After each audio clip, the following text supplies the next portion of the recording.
जब social media पर trending हुआ कि पारी हो रही है, तो पारी हो रही है को हर किसी ने यूज़ किया। नो मैटर आप एजुकेशनल चैनल चला रहे हैं यूट्यूब पर, या आप कोई कॉमेडी चैनल चला रहे हैं, मीम शेयर करने वाला चैनल चला रहे हैं, हर किसी ने उस ट्रेंड को अपने हिसाब से मॉडिफाई किया और यूज़ किया। मैंने भी एक स्पेसिफिक वीडियो उस पर ज्योग्राफी का डाला हुआ है। तो इस तरीके से हर किसी ने उसका यूज़ किया। ये आपको शो करता है कि जो चीज़ ट्रेंडिंग है उसका यूटिलाइजेशन करके आप अपनी रीच बढ़ा सकते हो। Same goes with our news article on marine pollution, marine plastic pollution. तो ये जो मरीन प्लास्टिक पॉल्यूशन है, ये पहला टॉपिक है जो आज हम कवर करेंगे। इसकी जो टाइटल है वो है ब्रेकिंग द प्लास्टिक वेव। तो यहाँ पर आप देखते हैं कोरोना की वेव चल रही है, Covid wave, second wave, first wave. So that's why उस चीज़ को, उस ट्रेंड को पकड़ते हुए इन्होंने उस रिपोर्ट का नाम प्लास्टिक वेव कर दिया, ताकि एक कह सकते हो कि जैसे ट्रेंड मिल सके या उस चीज़ को एक अटेंशन मिल सके। जैसे मैं यहाँ पर अटेंशन दे रहा हूँ, ऐसे ही हर किसी ने इस टॉपिक को अटेंशन दी होगी कि plastic wave is also the problem that we are facing. I hope you are getting. तो शुरू करेंगे आज का वीडियो। ये थोड़ा सा स्टार्टिंग में मैंने बताया, अब एक तरीके से बताता हूँ कि विजन IAS PD 365 की सीरीज़ हम कवर कर रहे हैं फॉर योर एनवायरमेंट सेक्शन। पिछले तीन वीडियोज़ में क्लाइमेट चेंज हमने ये पूरा टॉपिक कवर कर लिया है, और पॉल्यूशन के अंदर एयर पॉल्यूशन भी हमने फिनिश कर दिया है। आज के वीडियो में बचा हुआ ये जो एयर पॉल्यूशन का टॉपिक है, चाहे उसमें वाटर है, सॉलिड वेस्ट है, स्टॉकहोम कन्वेंशन है, एनवायरमेंटल प्रोटेक्शन इंडेक्स वगैरह, परफॉर्मेंस इंडेक्स, ये सारी चीज़ें आज हम इस वीडियो में देखेंगे और फिर हम इसको कंटिन्यू करते रहेंगे और वीडियोज़ ऐसे ही आते रहेंगे। तो आज बात करते हैं इस चीज़ की। और अगर आप टेलीग्राम पर मेरे को फॉलो करना चाहो या मेरे चैनल को सब्सक्राइब करना चाहो, तो you can basically search GS with Rahul. एक ग्रुप है छोटा सा, और स्पेसिफिकली ये चैनल पबेड ऑप्शनल के लिए ज़्यादा जाना जाता है। पबेडपीडिया मैगजीन इज़ ऑल्सो देयर, जो करंट अफेयर्स और स्टैटिक पोर्शन को लिंक करती है, थिंकर्स को लिंक किया जाता है पबेड ऑप्शनल के लिए, वहाँ पर हेल्पफुल होती है। तो वो चीज़ आप अगर चाहें, अगर आपका ऑप्शनल पबेड है, you can refer the Pubadpedia magazine.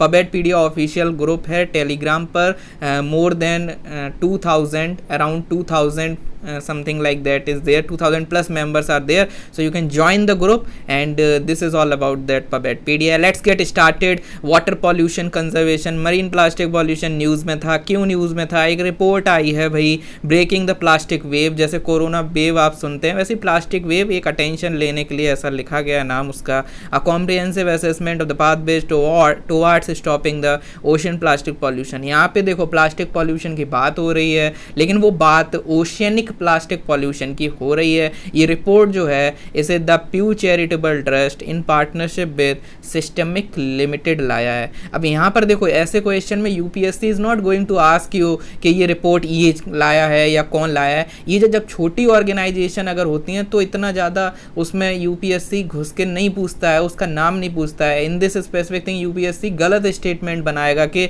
Marine plastic pollution तो UN clause, convention on law of sea, वो उसके अंदर ये बॉडी या ये जो मरीन उसकी रिपोर्ट है, ये है प्लास्टिक वेव वाली। तो इस तरीके से आप याद रखिए। और बाकी आप याद रख सकते हो कि पिछले वीडियोस में दूसरा या पहला वीडियो था जिसमें मैंने एक CEEW बताया था, जब मैंने बोला था कि ये एक नॉन फॉर प्रॉफिट एक NGO टाइप की ऑर्गेनाइजेशन है, गवर्नमेंट का कोई डिपार्टमेंट नहीं है, जिसका नाम ये जो था आपका मतलब एक हमने देखा था एनर्जी एनवायरनमेंट और वाटर से रिलेटेड एक ऑर्गेनाइजेशन थी CEEW।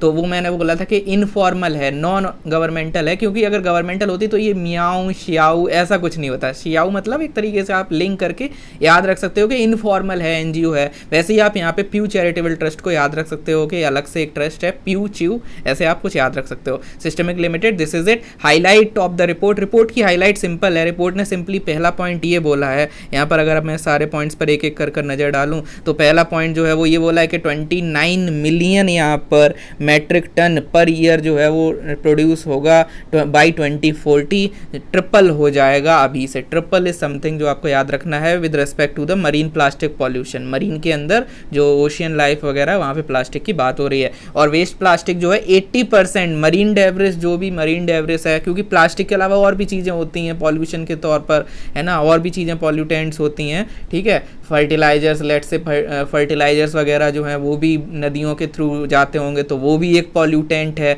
बहुत सारे पॉल्यूटेंट हैं, लेकिन स्पेसिफिकली प्लास्टिक जो है डेब्रिस क्रिएट करता है 80%। This is what you have to remember. इसके अलावा not you don't have to remember as such, but आपको एक आइडिया होना चाहिए कि 80% हाई अमाउंट में प्लास्टिक वहाँ पर है, ठीक है। और इसके अलावा plastic has been detected on the shoreline of all the continents, हर जगह शोर लाइन पर, क्योंकि जो उनका जो टाइड्स वगैरह होती हैं उसकी वजह से वो प्लास्टिक जो है शोर लाइन पे देखने को मिल जाता है। सोर्सेज ऑफ प्लास्टिक, अब ये देखो शोर लाइन ऑफ कॉन्टिनेंट्स पे मिलता है। अब आप समझो कि अगर ऐसे प्लास्टिक मटेरियल मिलेगा पॉपुलर टूरिस्ट डेस्टिनेशन पर, तभी तो बात होती है ब्लू फ्लैग सर्टिफिकेशन की, है ना। ब्लू फ्लैग सर्टिफिकेशन जो बीच को सर्टिफाई किया जाता है, कौन सी ऑर्गेनाइजेशन करती है? कमेंट सेक्शन में कमेंट करके बताओगे। कोई सी फाउंडेशन है क्या? मतलब ऐसे मैं हिंट दे रहा हूँ, आप उसको देखिए। और क्या वो कोई यूएन की एजेंसी है या वो सिर्फ non profit organisation, non governmental organisation है? तो ये blue beach certificate, blue flag certificate, ऐसे टाइप की जो चीज़ें न्यूज़ में चलती हैं, तो आप कह सकते हो लिंक कर सकते हो, उस टॉपिक को भी यहाँ पर लिंक करके पढ़ सकते हो। उसकी बात कर रहे हो तो इसकी बात कर सकते हो, इस रिपोर्ट को मेंशन कर सकते हो, इस रिपोर्ट की बात कर रहे हो तो वो टॉपिक भी आप लिंक कर सकते हो। I hope you are getting. तो मैं बता ही देता हूँ, फाउंडेशन ऑफ एनवायरमेंटल एजुकेशन जो एक नॉन गवर्नमेंटल या नॉन प्रॉफिट बेस्ड टाइप की ऑर्गेनाइजेशन है, वो उसे लेकर आती है। और उसमें ये सारी चीज़ें कि जो ओशियन बीच है, बीच में कितना ज़्यादा हेल्थ सर्विसेज हैं, कितना ज़्यादा मतलब वहाँ पे क्लीनलीनेस है, स्वच्छता है, और ये सारी चीज़ें हैं, और वो चीज़ न्यूज़ में रहती है, तो आप उसको फॉलो कर सकते हो। हार्मफुल इम्पैक्ट, और हम इसमें आगे पढ़ेंगे भी, तो परेशान होने की कोई ज़रूरत नहीं है। Harmful impact of plastic pollution, आप सब जानते हैं प्लास्टिक पॉल्यूशन के हार्मफुल जो इम्पैक्ट्स होते हैं। इसके अलावा efforts at the international level, तो यहाँ पे दो एफर्ट्स हैं, एक 72 का है, एक 78 का है। इम्पॉर्टेंट है, याद रखना। अगर याद नहीं है 1972 78 अगर याद नहीं हो रही है तो अपने पेरेंट्स की डेट ऑफ बर्थ वगैरह पता करो, उनकी डेट ऑफ ईयर वगैरह पता करो। नहीं है किसी की तो कहीं ना कहीं से लिंक कर दो और याद कर लो, नहीं तो अपनी ही मान लो कि हम 1972 में पैदा हुए थे, ठीक है। ऐसे कुछ भी याद करके कर सकते हो, ठीक है। आप उसे इंडिया पाकिस्तान वॉर से कर सकते हो कि 1971 में वॉर हुई, अगली साल हमने ये मरीन पॉल्यूशन में ये बना लिया, ठीक है। ऐसे कुछ भी इमेजिन करके याद कर सकते हो। 1972 कन्वेंशन थी prevention of marine pollution, marine pollution के प्रिवेंशन के लिए जो डंपिंग ऑफ वेस्ट होता है और अदर मैटर्स हो रहे हैं। प्लास्टिक की स्पेसिफिकली बात नहीं हुई है यहाँ पर इस वाली कन्वेंशन में, simple marine pollution generic term में बात हुई है 1972 वाले की। इसको लंदन कन्वेंशन भी बोलते हैं। Why it is important, UPSC ने इसी ईयर 2020 का जो प्रीलिम्स हुआ था जून के मतलब अक्टूबर में 4 अक्टूबर को, तो यूपीएससी ने यहाँ पे ऐसे कन्वेंशन वगैरह पे एक क्वेश्चन मैचिंग फॉर्म में दिया था। So that's why it becomes really important for you to remember कि लंदन कन्वेंशन किससे रिलेटेड है और वॉशिंगटन कन्वेंशन किससे रिलेटेड है। ऐसे आप सारी कन्वेंशन एक अपने दिमाग में क्लैरिटी रखिए। 1978 protocol on the international convention on prevention of pollution from ship, ठीक है।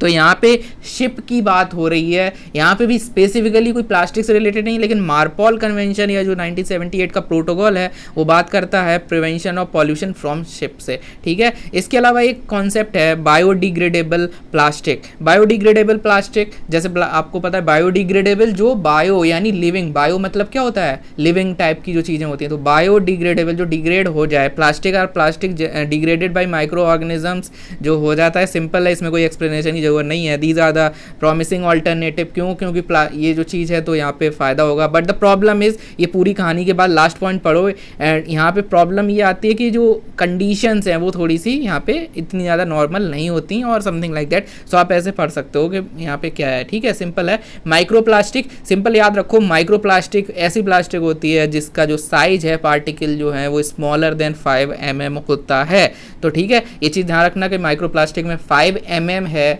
5 mm है, याद रखना इसको। और अगर नैनो प्लास्टिक कहोगे तो 100 nm है, नैनोमीटर 100 nm, यहाँ 5 mm, ठीक है। अब 5 × 20 = 100, कुछ भी करके कोई भी ट्रिक बनाओ, इसको याद कर लो, भूल मत जाना, क्योंकि ये कोई वैसा नहीं है कि 1 है 1 नैनोमीटर, या ऐसा अगर पूछ देगा कि नैनो प्लास्टिक = 1 nm ऐसा कुछ, तो लोग इसमें डाउट में आ जाएंगे, क्योंकि नैनो इज़ समथिंग जो 1 ही नैनो, मतलब समझ रहे हो। तो ये 100 नैनोमीटर है और ये 5 mm है। माइक्रो प्लास्टिक को ऐसे बोलते हैं, ये आपको याद रखना है। And apart from that when we are talking about micro beads, तो यहाँ पे ये सारी बात है कि micro beads are manufactured solid plastic particles of less than 1 millimetre. तो माइक्रो बीड्स 1 मिलीमीटर है, ये 1 mm है, 5 mm है और ये 100 nm है, ठीक है। तो ये सारी चीज़ें याद रखनी है, 1972-78 याद रखना है। इसके अलावा India and its efforts in dealing with the marine plastic pollution, तो यहाँ पे कौन कौन से एफर्ट्स हैं with respect to this thing. So this is something जो आपको पता होना चाहिए। मरपॉल कन्वेंशन जो मैंने अभी बताया था थोड़ी देर पहले 1978 में, तो international convention for the prevention of pollution from ships, ठीक है। तो जो शिप जो हैं वो आपको पता है वो इंडियन ओशियन और अटलांटिक ओशियन ये सारी जगहों पर होते हैं। तो उसी चीज़ को यहाँ पे इंडिया ने साइन किया हुआ है 1978 वाली कन्वेंशन को। सो ये एक इम्पॉर्टेंट पॉइंट है जो प्रीलिम्स में आ सकता है, 1978 वाले कन्वेंशन को किया हुआ है।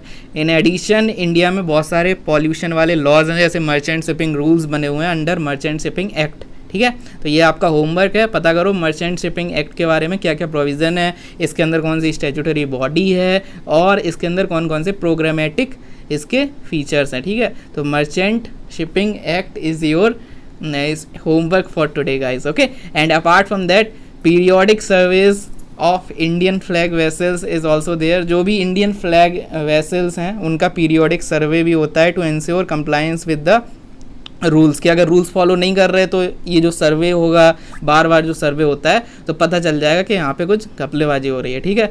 तो ये चीज़ आपको याद रखनी है। Foreign vessels are likewise inspect under port states and all these things are there, okay. तो इसको एक बार Apart from that, government has announced a number of steps to phase out single use plastic। तो आपको पता है single use plastic को phase out करने के लिए भी स्टेप्स वगैरह जो हमने प्लास्टिक वेस्ट मैनेजमेंट रूल्स वगैरह अभी हम आगे पढ़ेंगे, इसको सॉलिड वेस्ट मैनेजमेंट रूल्स हैं, प्लास्टिक वेस्ट मैनेजमेंट रूल्स हैं। तो सिंगल यूज़ प्लास्टिक जो होता है उसको फेज आउट करने के भी इनिशिएटिव चल रहे हैं मन की बात वगैरह में, और बाकी बहुत सारी चीज़ों में आपने प्राइम मिनिस्टर वगैरह को यहाँ पर देखा होगा इस चीज़ को प्रमोट करते हुए।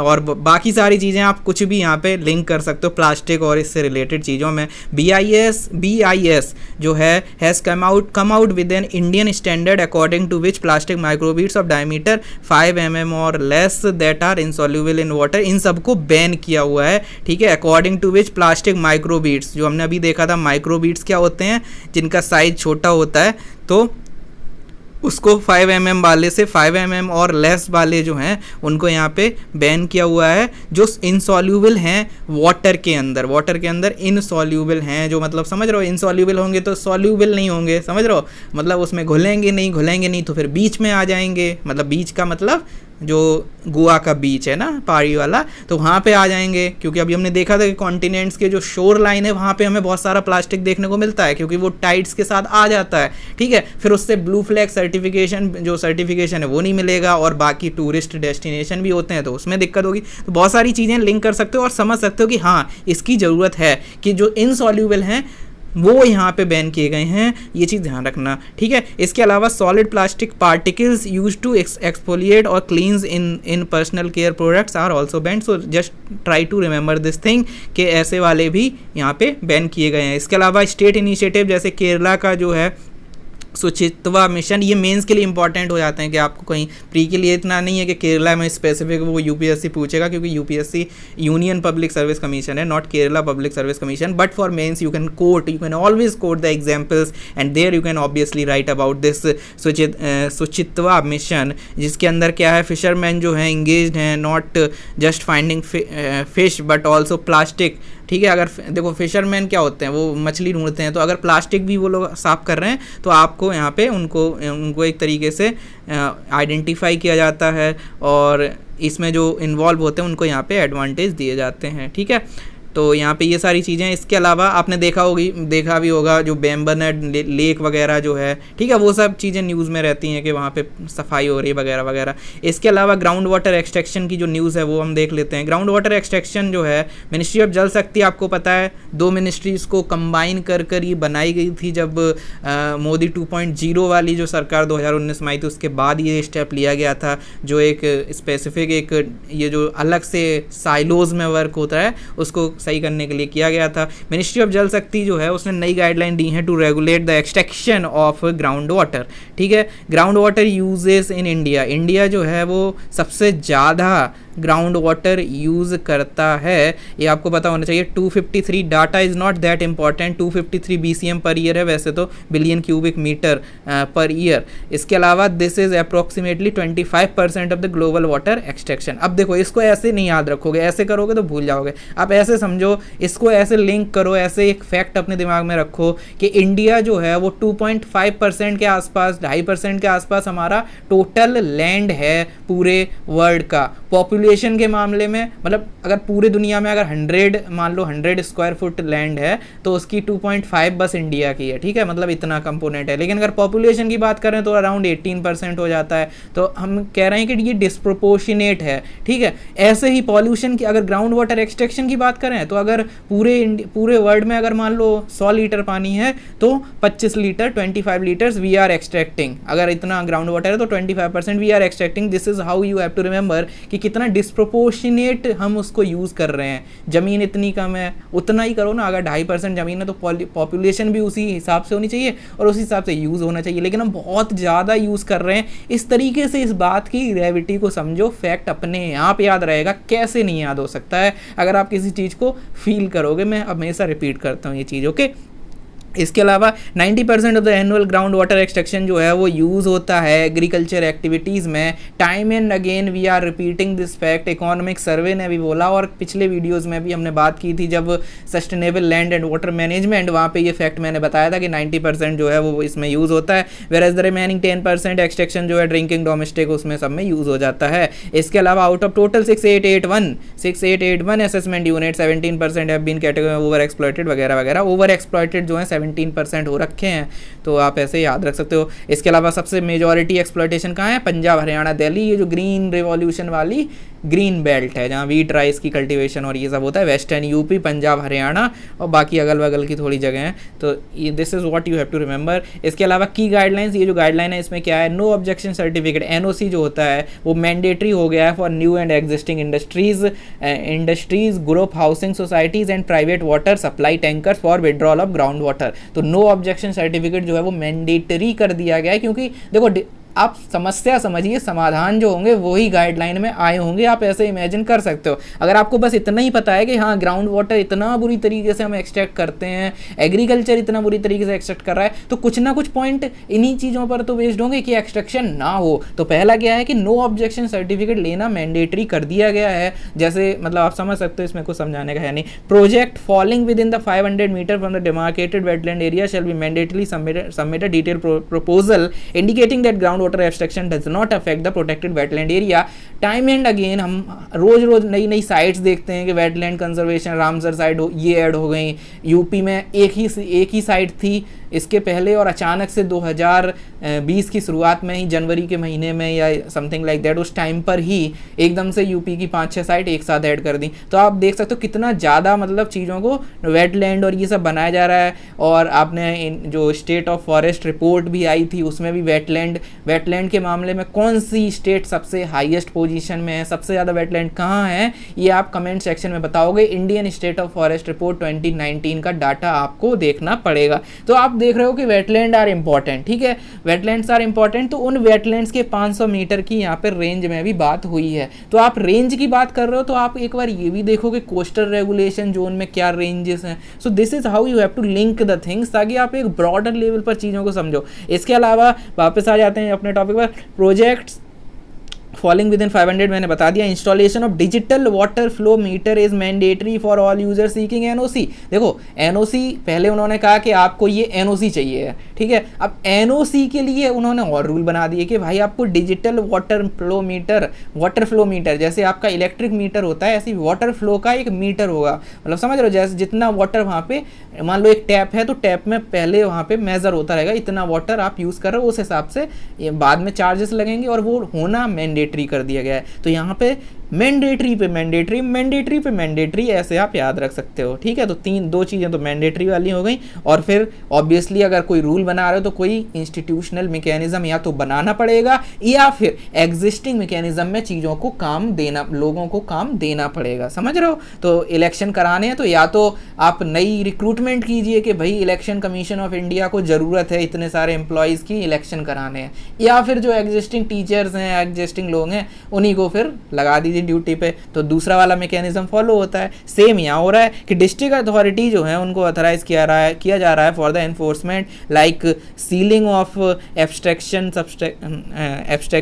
स्ट्रक्चर्स एंड प्रोसिक्यूटिंग दोज जो एनओसी कंडीशन वगैरह को वॉलेट कर रहे हैं। नॉन कंप्लायंस जो है उससे पेनल्टी लगेगा 50,000 से लेके 10 लाख रुपए। सिंपल है, कोई बड़ी यहाँ पे बात नहीं है, सिंपल। अगर आपको पता है प्रॉब्लम है तो उसके सॉल्यूशन है। कुछ चीज़ें मैंडेटरी कर दी, एनओसी मैंडेटरी कर दिया, मीटर मैंडेटरी कर दिया। अगर मैंडेटरी कर दिया तो जो नहीं फॉलो करेगा उसके लिए पीनल प्रोविज़न लगा दिए, डिस्ट्रिक्ट अथॉरिटीज़ को काम दे दिया, और जो आप बनने वाले हो आईएएस ऑफिसर वगैरह, इन्हीं सबको अथॉरिटीज़ को काम दे दिया गया। And that's it. I hope you are getting all the things sir and ma'am. Okay, I hope you are getting. And now the next thing is कि सेंट्रल ग्राउंड वाटर अथॉरिटी तो हमने देख ली, ये कहाँ आती है। It has been constituted under environmental protection act 1986। आती मिनिस्ट्री ऑफ जल शक्ति में है, याद रखना इस चीज़ को, मैं एम्फिसाइज कर रहा हूँ, एम्फेसाइज एडेड हैशटैग इंपॉर्टेंट, कि आती तो ये मिनिस्ट्री ऑफ जल शक्ति के अंदर है, क्योंकि जल की एक्सट्रैक्शन की बात हो रही है, ग्राउंड वाटर अथॉरिटी की बात हो रही है। But at the same time ये बनाई गई है अंडर एनवायरमेंटल प्रोटेक्शन एक्ट। तो अब अगर किसी, मान लो एक बच्चे को यही पता है कि एनवायरमेंटल प्रोटेक्शन एक्ट के अंदर बनाई गई है, और यूपीएससी में आ जाए कि it is made under environmental protection act, और दूसरा स्टेटमेंट आ जाए कि it falls under the ministry of environment, forest and climate change, तो वहाँ पे घपला हो जाएगा, क्योंकि आपको लगेगा दोनों स्टेटमेंट तो एक ही जैसे हैं, अगर पहला सही है तो दूसरा भी सही है, बट ऐसा नहीं है, ठीक है। I hope you are getting. Ministry of Jal Shakti के अंडर ये जो है यहाँ पर, ठीक है। इसके अलावा रेगुलेट करती है ये सारी चीज़ें। It has been constituted in this thing to regulate and control the development and management. तो ये आपको पता होना चाहिए। इसके अलावा we have the body called central water commission. ये एक अटैच्ड ऑफिस है मिनिस्ट्री ऑफ जल शक्ति के अंदर। ऊपर जो CGWA थी, जो ग्राउंड वाटर अथॉरिटी, वो भी मिनिस्ट्री ऑफ जल शक्ति में थी, वो एक सबॉर्डिनेट ऑफिस था, ये अटैच्ड ऑफिस है, उसी तरीके से आपको याद रखना है। इसके अलावा कमीशन जो है is entrusted with the general responsibility initiating, coordinating and furthering the scheme for the control, conservation and utilization of water resources. देखो सेंट्रल वाटर कमीशन जो है वो एक जेनरिक टर्म में एक coordination, scheme for control, conservation, utilization, काफ़ी generic points हैं। But जो ग्राउंड वाटर अथॉरिटी है वो स्पेसिफिकली ग्राउंड वाटर्स के एक्सट्रैक्शन, उससे रिलेटेड जो साइंस है, साइंटिफिक टेक्नोलॉजी, कैसे वाटर को एक्सट्रैक्ट किया जा रहा है, कैसे सस्टेनेबली उसको यूज़ किया जा रहा है, उन चीज़ों के साइंटिफिक इनपुट वगैरह देने का काम उसका है, समझ रहे हो। और ये सिंपल क्या है, ये स्कीम्स वगैरह को और ये कंजर्वेशन, ओवरऑल वाटर रिसोर्स की बात कर रही है, तो इसका एम्बिट जो है वो थोड़ा सा अलग है, समझ गए। तो ये चीज़ ध्यान रखना। Through out the country in consultation with the जो स्टेट गवर्नमेंट है उसकी कंसल्टेशन के साथ। क्यों ये चीज़ ध्यान देने की कोशिश करो। इन कंसल्टेशन क्यों ऐसा लिखा है, क्योंकि वाटर जो है वो आपका कौन सी स्टेट लिस्ट का सब्जेक्ट होता है, इस वजह से ऐसा यहाँ पे लिखा हुआ है। दीज स्कीम्स जो है फ्लड कंट्रोल, इरिगेशन, नेविगेशन वगैरह। नाउ रिलेटेड न्यूज़ क्या है, India water resource information. Related news में India water resource information system, बहुत सारे, ये अब मैं एक इंफॉर्मेशन सिस्टम की बात नहीं करूँगा, बहुत सारे इंफॉर्मेशन सिस्टम है। एनवायरमेंटल इंफॉर्मेशन सिस्टम एनविस एक है, जो आपको ministry of environment, forest and climate change के अंडर एक इनिशिएटिव देखने को मिलता है। वहाँ पे क्या होता है, सिंपली वहाँ पे बहुत सारी जो एनवायरमेंट से रिलेटेड इंफॉर्मेशन दी जाती है। ऐसे ही आपको अलग अलग इंफॉर्मेशन सिस्टम मिलते हैं, मैनेजमेंट इंफॉर्मेशन सिस्टम, ये सारी चीज़ें होती हैं। यहाँ क्या है, Indian water resources information information system, तो ऑब्वियसली कौन सी मिनिस्ट्री होगी, जल शक्ति मिनिस्ट्री है। और India new version of India brisk याद यहाँ पे आपको रिलीज़ किया गया है। एक वेब पोर्टल है, सिंपली जो इन्फॉर्मेशन रिलेटेड टू वाटर यहाँ पे दी जाएगी, जो भी वाटर बॉडीज़ हैं, ग्राउंड वाटर लेवल हैं, रिजर्वायर स्टोरेज हैं, एवेपो ट्रांसपीरेशन, ओके, ये जो है ये भी है, सॉइल मॉइस्चर और ये सारी चीज़ें। इसके अलावा launched in 2019 national hydrology project के अंतर्गत इसको बनाया गया है। ठीक है, ये आपको याद रखना है, नेशनल हाइड्रोलॉजी प्रोजेक्ट के अंदर इंडिया ब्रिस जो है, विस नहीं है ये, ठीक है, अभी नाग पंचमी नहीं चल रही है, ब्रिस है, ठीक है, याद रखना है इसको। तो ये पॉइंट हो गया। यहाँ पे आपको ये भी पता होना चाहिए कि ये जो नेशनल हाइड्रोलॉजी प्रोजेक्ट है ये क्या है, जिसके अंदर इंडिया ब्रिस को लाया गया है या आपका वाटर रिसोर्स इंफॉर्मेशन सिस्टम को लाया गया है। तो ये जो नेशनल हाइड्रोलॉजी प्रोजेक्ट है ये 2019 यहाँ पे ये जो प्रोजेक्ट है ये एक सेंट्रल सेक्टर स्कीम है। सिंपल आप ये समझो कि ये जो प्रोजेक्ट है ये जो डेटा वगैरह है वाटर रिसोर्सेज का, उसको कैसे बहुत ज़्यादा रिलायबल बनाया जाए उस पर ये एनालिसिस करता है, चीज़ों पे यहाँ पे डिस्कशन और चीज़ों में एक ब्रेनस्टॉर्मिंग टाइप की होती है। मतलब डेटा को रिलायबल कैसे, जो हाइड्रोलॉजी का डेटा है ना कि हमारा वाटर रिसोर्स या ग्राउंड वाटर में इतना जो वाटर लेवल है वो ये है और आगे ये होगा, इस स्पीड से हो रहा है, तो ये जो डेटा है इसको कैसे रिलायबल सही डेटा बनाया जाए उसकी एक उसकी स्टडी वगैरह, उस पर एनालिसिस वगैरह करता है। अपार्ट फ्रॉम दैट जो इन्फॉर्मेशन है वो कैसे और ज़्यादा लोगों पर जाए, एक्सेस टू इन्फॉर्मेशन। इसी वजह से जब ब्रिस आ जाएगा ये जो इन्फॉर्मेशन सिस्टम है, तो वो जो दूसरा कंपोनेंट है कि इन्फॉर्मेशन लोगों तक पहुंचे, वो कंपोनेंट एक तरीके से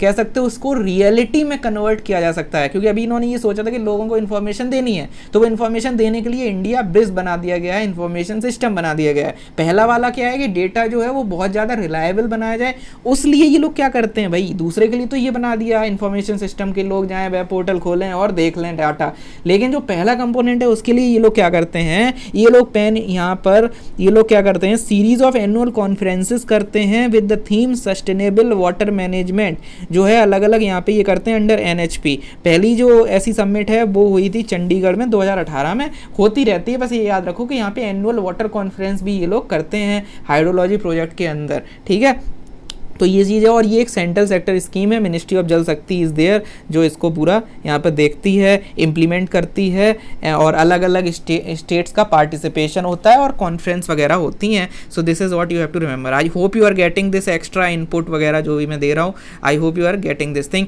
और वर्ल्ड बैंक भी यहाँ पे हेल्प करता है इस प्रोजेक्ट में। This is also important fact for you to remember कि यहाँ पे वर्ल्ड बैंक भी सपोर्ट करता है। ठीक है, ये जो स्कीम है ये इसके साथ की जाती है एंड रिवर डेवलपमेंट और ये जो स्कीम है उसके साथ की जाती है with respect to world bank, जो आपको याद रखना है। I hope you are getting all the things जो मैंने यहाँ पे एक्स्ट्रा बताई। आप इसको अपनी PD 365 की जो हार्ड कॉपी है उस पर नोट कर सकते हो कि हाँ ऐसा भी कुछ है।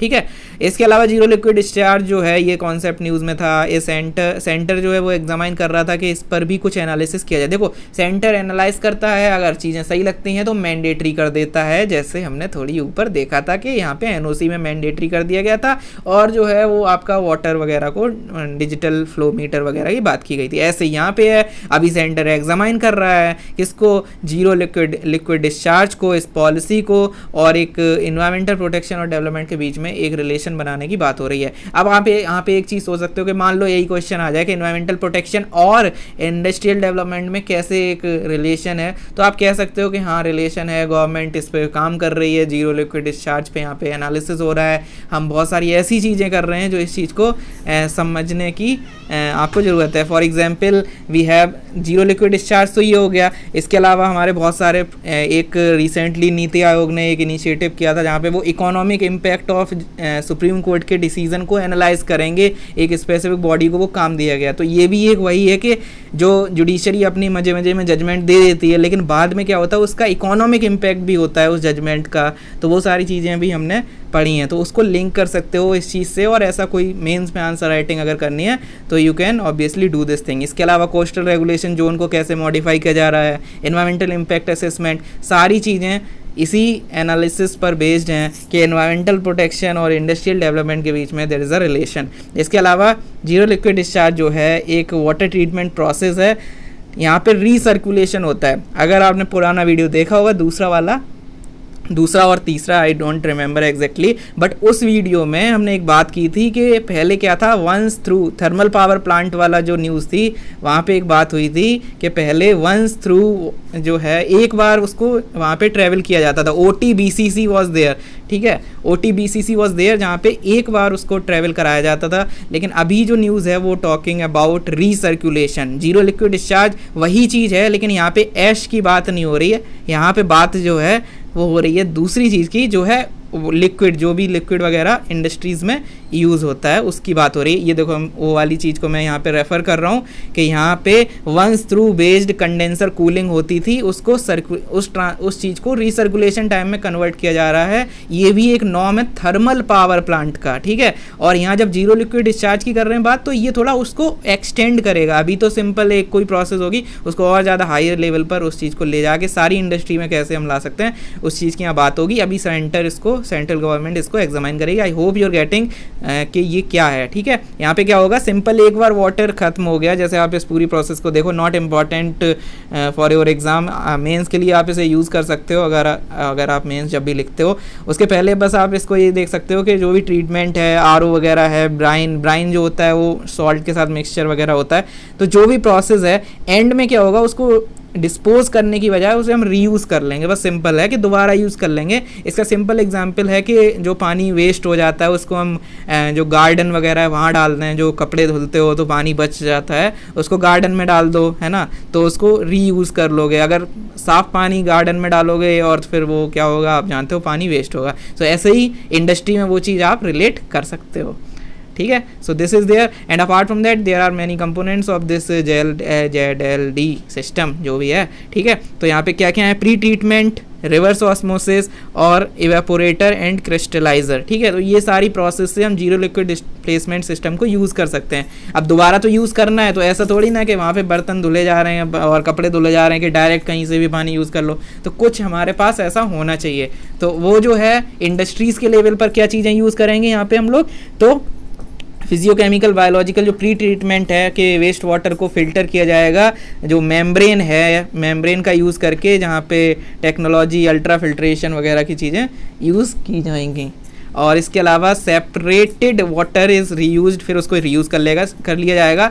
सिंपली यही है कि यहाँ पे बात हो रही है अल्ट्रा फिल्ट्रेशन की। दूसरा है रिवर्स ऑस्मोसिस। आपको पता है रिवर्स ऑस्मोसिस में क्या होता है, वाटर जो है इसका basic scientific principle class 10th की NCERT वगैरह में, 9th की NCERT में पढ़ लेना, बच्चों वाली चीज़ है, मैं दोबारा नहीं बताऊँगा। रिवर्स ऑस्मोसिस सिंपली एक मेम्ब्रेन प्रोसेस है जहाँ पे जो है सिंपली क्या होता है, हर चीज़ मैं थोड़ा बता देता हूँ इसके बारे में। हर चीज़ जो है वो high concentration to low concentration जाती है, लेकिन यहाँ उल्टा होता है। जो RO जो है पानी वाले वो इसी पे वर्क करते हैं। इसके बारे में थोड़ा रिसर्च करना कैसे क्या काम करता है। इसके अलावा इवेपोरेटर क्रिस्टलाइजर, इनका भी यूज़ होता है, थर्मल प्रोसेस भी यहाँ पे यूज़ होती है और ये सारी चीज़ें। Then we have the solid waste. Solid waste में अगेन प्लास्टिक वेस्ट। अभी हमने थोड़ी देर पहले भी प्लास्टिक पढ़ा था। अब आप कहोगे बार बार रिपीट हो रहा है। रिपीट नहीं हो रहा है सर एंड मैम। अभी तक जो हमने पढ़ा था वो था मरीन प्लास्टिक। उसमें हमने 1972 और 1978 की बात की थी, लेकिन अभी ऐसा नहीं है। अभी सिंपली यहाँ पे ओवरऑल प्लास्टिक की बात है। Recently ministry of environment, forest and climate change ने एक यूनिफॉर्म फ्रेमवर्क लाया for extended producer responsibility under the plastic waste management rules 2016 के जो ये रूल्स थे, इसमें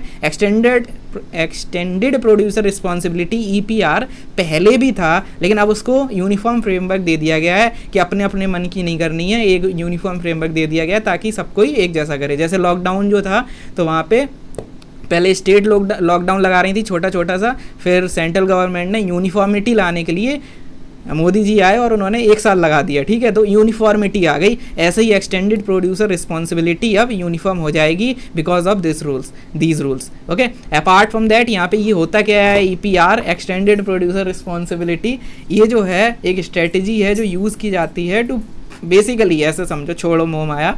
आप बस ये समझो दैट यहाँ पे क्या होता है, जैसे आपने कोई मोबाइल फ़ोन ख़रीदा, ठीक है, और मोबाइल फ़ोन ख़रीदने के बाद आपका वो फ़ोन जो है 3, 4, 5 साल चलेगा। उसके बाद क्या करोगे, आप दूसरा ले लोगे और वो कहीं पड़ा रहेगा या उसे कहीं पे ऐसे ही वेस्ट में वो चला जाएगा। तो यहाँ पे क्या है, एक्सटेंडेड प्रोड्यूसर रिस्पॉन्सिबिलिटी में एक रिस्पॉन्सिबिलिटी, एक जिम्मेदारी दी जाती है जो मतलब जहाँ से प्रोड्यूसर है, मैन्युफैक्चरर है, उसको जिम्मेदारी दी जाती है कि आपने ये, ठीक है सैमसंग का फ़ोन, जो भी कंपनी है, सैमसंग बोल दे रहे हैं, चाइना नहीं है इसलिए, ओके, तो सैमसंग का फ़ोन है, ये जो फ़ोन है मान लो ये फ़ोन है, ठीक है, तो ये फ़ोन आपके पास आया, लेकिन ये जिसने इसको बनाया है, ये जो मैन्युफैक्चरर है साउथ कोरिया का, तो वो है या जो भी है इंडिया में जो भी फैक्ट्री है, तो उसके पास यहाँ पे मैन्युफैक्चरर को एक रिस्पॉन्सिबिलिटी दी जाएगी कि ये फ़ोन जब 3-4 साल चल जाएगा, इसके बाद इस फ़ोन को आपको रीयूज़ करना है या ये कंपोनेंट जो है वापस आ जाएं। क्यों? क्योंकि फ़ोन के अंदर जो बहुत सारी ऐसी चीज़ें होंगी, जो कंपोनेंट्स होंगे, उनको दोबारा से यूज़ किया जा सकता है, ठीक है। तो बस यही है एक्सटेंडेड प्रोड्यूसर रिस्पॉन्सिबिलिटी। जो प्रोड्यूसर है उसकी जो रिस्पॉन्सिबिलिटी थी उसको हमने बढ़ा दिया है, यही तो हो गया, प्रोड्यूसर की रिस्पॉन्सिबिलिटी को एक्सटेंड कर दिया गया है, और that's why this is there, ठीक है। तो जो ईपीआर है, ये ईपीआर 3 तरीकों से काम कर सकता है, 3 मॉडल्स हैं यहाँ पे, ये मॉडल दूसरे वाले मॉडल हैं, ठीक है, 3 मॉडल हैं। हमने जैसे पहले भी देखा था कि जो क्योटो प्रोटोकॉल थी उसमें 3 इम्प्लीमेंटेशन मैकेनिज्म थे, एक था जॉइंट इम्प्लीमेंटेशन, एक था आपका वहाँ पे क्लीन डेवलपमेंट मैकेनिज्म, और एक आपका एमिशन ट्रेडिंग सिस्टम था, ठीक है। वैसे ही यहाँ पे 3 मॉडल हैं। 3 मॉडल कौन कौन से हैं? पहला है प्लास्टिक क्रेडिट मॉडल। देखो अभी जो पूरा मैकेनिज्म बताया, वो जो मैकेनिज्म था वो एक जेनेरिक था, अब लेकिन प्लास्टिक क्रेडिट में क्या है कि यहाँ पे प्रोड्यूसर को रिक्वायरमेंट नहीं होगी टू रिसाइकिल ओन पैकेजिंग। जैसे मैंने अभी एक फिर से फिगर बनाया जाए, तो अभी मैंने जो ये बताया था, ये एक फिगर बना के कि ये मोबाइल है, ये प्रोड्यूसर है, ये मोबाइल आपने खरीद लिया, ठीक है, शर्मा के लड़के ने खरीद लिया, आपने नहीं खरीदा तो, या आप ही हैं तो कोई बात नहीं, जो भी है खरीद लिया, तो यहाँ पे क्या इसी मोबाइल को वापस रिसाइकिल करने की जरूरत नहीं है।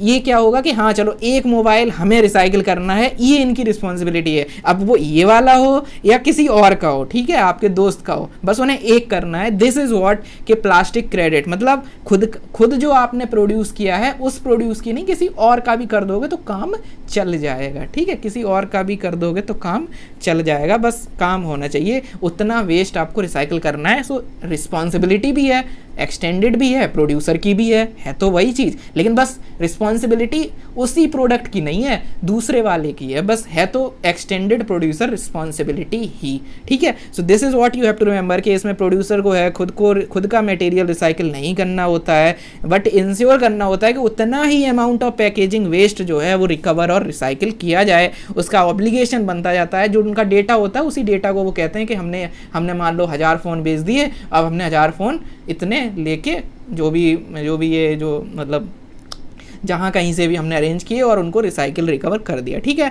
ये पहला है। दूसरा है प्रोड्यूसर रिस्पॉन्सिबिलिटी ऑर्गेनाइजेशन। यहाँ क्या होता है, देखो रिस्पॉन्सिबिलिटी इसमें भी वो जो है प्रोड्यूसर ही ले रहा है और उसकी रिस्पॉन्सिबिलिटी एक्सटेंडेड भी है, लेकिन वो खुद नहीं करेगा, अगेन यहाँ पे वो खुद करेगा भी नहीं, यहाँ वो काम डेलीगेट कर देगा एक ऑर्गेनाइजेशन को जो बिहाफ ऑफ प्रोड्यूसर वो काम करेगी। जैसे मैं अगर प्रोड्यूसर हूँ, यार मुझे बहुत काम है, मैं प्रोड्यूसर हूँ, मुझे और भी बनाने हैं ना, अब ऐसा थोड़ी ना कि बस फ़ोन बना दिए, अब जो बन गए उनको वापस लाओ, मैं इसी में लगा रहूँगा, नई टेक्नोलॉजी लानी है और ज़्यादा उसमें कैमरा वगैरह को इम्प्रूव करना है, मुझे और भी सारे काम है और ज़्यादा इनोवेशन लाना है, अदरवाइज मैं नोकिया की तरह एक्सटिंक्ट भी हो जाऊंगा, मुझे खतरा है, फिर तो मतलब 4 साल बाद मैं बेरोजगार हो जाऊंगा। तो क्या करना है, उसने काम दे दिया, किसी को डेलीगेट कर दिया, प्रोड्यूसर रिस्पॉन्सिबिलिटी ऑर्गेनाइजेशन को काम दे दिया कि हम आपको पैसे देंगे, आप ये देख लीजिए, थोड़ा कमीशन वगैरह जो भी होगा वो देखा जाएगा, लेकिन द थिंग इज कि यहाँ पे काम डेलीगेट कर दिया गया है।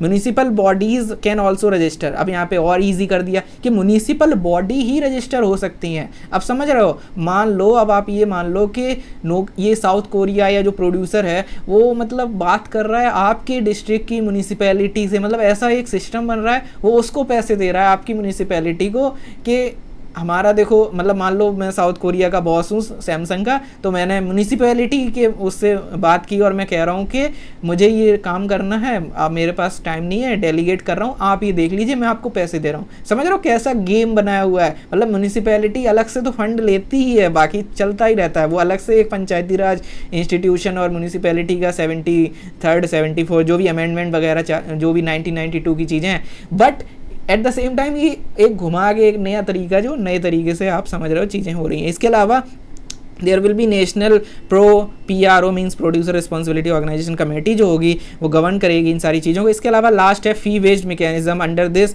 जो प्रोड्यूसर है वो कंट्रीब्यूट करेगा EPR, मतलब एक समझ रहे हो कि आप हम कुछ नहीं करेंगे, हम सीधा पैसे दे देंगे उतने, ठीक है। तो ये तीसरा है, सिंपल सा, आप समझ रहे हो, वही चीज़ें हैं, सिंपल हैं, कुछ इसमें वो नहीं है, बस एक EPR कॉर्पस फंड है, उसमें वो पैसे दे देंगे और जितना वेस्ट जनरेट होगा उसी हिसाब से पैसे दे देंगे। जैसे हम कार्बन टैक्स पढ़ते हैं, ठीक है, हमने देखा था ना, जैसे कार्बन टैक्स और भी तो होती थी चीज़ें, एमिशन ट्रेडिंग सिस्टम और बाकी क्लीन डेवलपमेंट मैकेनिज्म, लेकिन कार्बन टैक्स क्या कहता है, यार छोड़ो सा मुंह माया, ये लो पैसे, काम खत्म, ठीक। तो ये चीज़ है। एस्क्रू अकाउंट हो सकता है manage by special, this may be an escrow account होगा manage by special purpose vehicle and all. तो यहाँ पे उसमें मेंबर बन सकते हैं प्राइवेट सेक्टर वाले भी, ठीक है। It also have the provisions to impose penalties वगैरह भी लगाई जा सकती है अगर यहाँ पे काम नहीं होता है। तो ये चीज़ भी यहाँ पे पावर जो है यूनिफॉर्मिटी दी जा रही है एक्सटेंडेड प्रोड्यूसर रिस्पॉन्सिबिलिटी के अंतर्गत। और मॉनिटरिंग जो है वो CPCB करता है। This is what you have to remember. Monitoring कोई ऐसा नहीं है कि प्लास्टिक की कोई और बॉडी के, मान लो UPSC यही पूछ दे कि प्लास्टिक अथॉरिटी या कुछ ऐसी कोई प्लास्टिक से रिलेटेड कोई बना दे, या हो सकता है plastic board under ministry of petrochemicals बोल दे, तो ऐसे ध्यान रखना CPCB है, ठीक है, simple. So this is there. Apart from that, plastic की बात ही कर रहे हो तो प्लास्टिक वेस्ट मैनेजमेंट रूल्स 2016 आए थे, ठीक है। एक पॉइंट हमने बहुत चीख के चिल्ला के पढ़ लिया, वो क्या था कि एक्सटेंडेड प्रोड्यूसर रिस्पॉन्सिबिलिटी की यहाँ पे बात हुई थी। सो प्रोड्यूसर जो ब्रांड ओनर्स हैं उनके पास एक रिस्पॉन्सिबिलिटी थी कि जो अपना वेस्ट जनरेट किया है उसे कलेक्ट